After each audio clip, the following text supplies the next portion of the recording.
bagaimana cara untuk kita mengubah persepsi negatif orang tentang pelaburan saham di Bursa Malaysia. Sebenarnya, kat luar sana ramai orang ada persepsi yang negatif tentang pelaburan saham. Sebabnya mungkin nombor satu, mereka mendengar cerita-cerita yang negatif tentang pelaburan saham. Mereka tidak pernah melabur, tetapi mereka mendengar cerita-cerita, kabar-kabar daripada kawan-kawan mereka, daripada saudara yang pelaburan saham ni menyebabkan kerugian yang besar.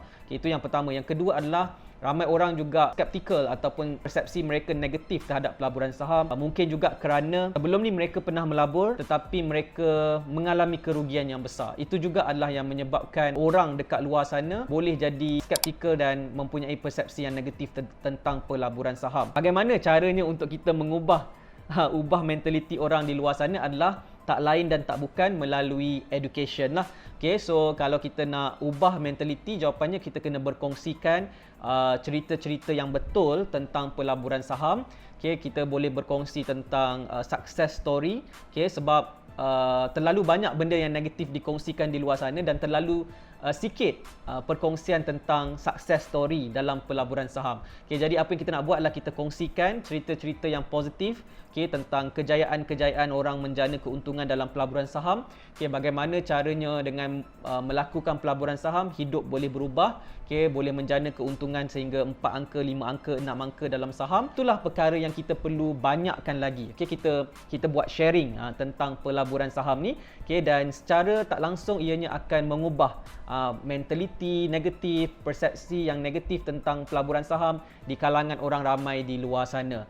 Okay, walau bagaimanapun, pada pandangan saya sebenarnya kita tidak perlu mengubah mentaliti orang lain dekat luar sana. Dalam pelaburan saham, kita tidak perlu untuk mengajak orang untuk melabur saham sekiranya mereka tidak mahu. Okay, sebab pelaburan saham ni dia bukan macam MLM.